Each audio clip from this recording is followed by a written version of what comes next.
आज Doubtnut app download करें। Doubtnut पर अपने सभी गणित, रसायन विज्ञान, भौतिक विज्ञान और जीव विज्ञान के डाउट्स का करो सफाया। बस प्रश्न की फोटो खींचो, एक ही प्रश्न को क्रॉप करो और तुरंत वीडियो सोल्यूशन पाओ। अभी डाउनलोड करें।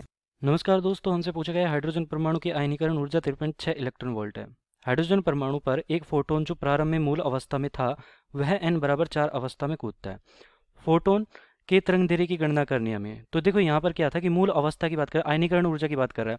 तो आयनीकरण कब होगा? जब उसकी प्रथम कक्षा से हमारा इलेक्ट्रॉन निकाल दे तो आयनीकरण होगा। यहाँ पर देखो 13.6 इलेक्ट्रॉन वोल्ट ऊर्जा देनी पड़ती है आयनीकरण के लिए। तो प्रथम कक्षा की ऊर्जा यहाँ पर कितनी होगी? 13.6। अब कह रहे हैं कि n बराबर 4 में कूदता है। तो देखो n बराबर 4 में कूदता है तो यहाँ पर n बराबर 4 की ऊर्जा हमें पता नहीं है फिलहाल, लेकिन ज्ञात कर सकते हैं। उसके लिए सूत्र क्या होता है? यहाँ पर सूत्र बराबर ई n बराबर ये होता है E0 बटा n स्क्वायर, या फिर हम ये भी कह सकते हैं कि माइनस का 13.6 बटा n स्क्वायर। ये E0 क्या है? प्रथम कक्षा की ऊर्जा की बात कर रहा हूँ। तो यहाँ अब En बराबर मतलब कि E4 की बात करते हैं। तो E1 तो हमें पता है, E1 कितना हो गया यहाँ पर? माइनस का 13.6 बटा 1 स्क्वायर, तो ये माइनस का 13.6 ही होगा। E4 की बात करते हैं तो माइनस का 13.6 बटा n स्क्वायर मतलब कि 4 का स्क्वायर।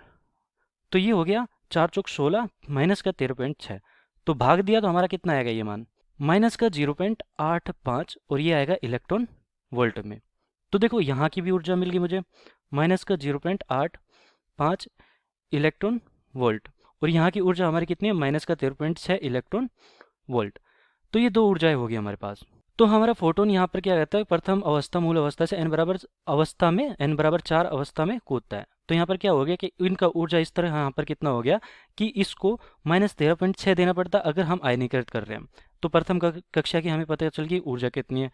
अब कह रहे हैं कि यहाँ पर n बराबर 4 में कूदता है फोटोन। तो इस समय हमारा जो फोटोन है उसकी जो तरंग दैर्ध्य होगी वो कितनी होगी? देखो ये जो ऊर्जा डिफरेंस आ रहा है वो क्या होगा? फोटोन की तरंग दैर्ध्य। तो ऊर्जा डिफरेंस मतलब कि ऊर्जा का अंतर यहाँ पर कितना है वो देख लेते हैं। तो ऊर्जा अंतर ये लिख देता हूँ मैं। ऊर्जा अंतर हमारा कितना है? E4 माइनस का E1। E4 यहाँ पर कितना है? माइनस का 0.85 इलेक्ट्रॉन वोल्ट में, ये माइनस का माइनस 13.6 है। अब देखो इसमें से ये घटाया तो हमारे पास कितना आया? ये है 12.75 इलेक्ट्रॉन वोल्ट। तो ये धनात्मक ही आ रहा है यहाँ पर ऊर्जा अंतर यहाँ पर देखो। तो हम यहाँ पर कह सकते हैं कि देखो हमें पता है, अब सूत्र आगे क्या करेंगे कि हमें ऊर्जा तो पता चल गई, उसके संगत तरंग दैर्ध्य अगर मुझे ज्ञात करनी है तो लैम्डा बराबर मैं क्या रख सकता हूँ? डी ब्रोगली समीकरण हमारी क्या कहती है? एच सी बटा ई, या फिर ऊर्जा हमारी क्या होती है? एच सी बटा लैम्डा। तो यहाँ पर लैम्डा बराबर क्या हो गया? एच सी बटा ई। और ये सूत्र कौन सा है? डी ब्रोगली का, डी ब्रोगली ब्रोगली। अब देखो यहाँ पर हमें लैम्डा ज्ञात करना था, तो लैम्डा यहाँ पर ज्ञात करना है तो एच यहाँ पर क्या है? प्लांक नियतांक। लिख देता हूँ कि इसका मान कितना होता है, या फिर एच बराबर प्लांक नियतांक, प्लांक नियतांक होता है, ठीक है। और इसका मान हम लिख देंगे यहाँ पर कि एच का मान यहाँ पर लिख रहा हूँ मैं, लैम्डा बराबर क्या कर रहा हूँ कि अब यहाँ पर सीधी वैल्यू रख रहा हूँ। तो लैम्डा बराबर एच प्लांक नियतांक है, तो उसका मान होता है कितना? 6.62 गुना 10 की घात माइनस का 34। सी यहाँ पर प्रकाश की चाल की बात कर रहा है, तो प्रकाश की चाल निर्वात में कितनी होती है? 3 गुना 10 की घात 8। और हमारे पास नीचे क्या है? ई ऊर्जा, जो कि हमें पता है 12.75 है।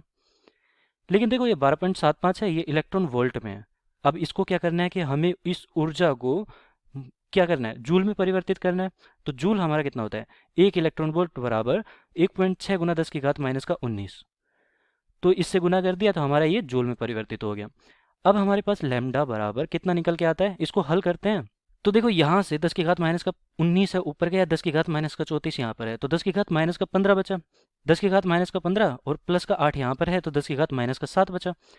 10 की घात माइनस का 7 तो मैंने यहाँ पर लिख दिया। अब हमारे पास और क्या क्या है? 6.62 गुना 3, ये ठीक है, बटा है हमारा कितना? 12.75 गुना 1.6। तो यहाँ से मान कितना आता है हमारा? देखो ये दोनों गुना करके, ये दोनों गुना करके भाग दे देते हैं, तो डायरेक्ट मैं यहाँ पर लिख देता हूँ कितना मान आता है? ये आता है लगभग 9.975 के आसपास आता है। अब देखो यहाँ पर लिख तो दिया मैंने, अब यहाँ पर हमारे पास 10 की घात माइनस का 7 है और ये मीटर में आ रहा हमारा।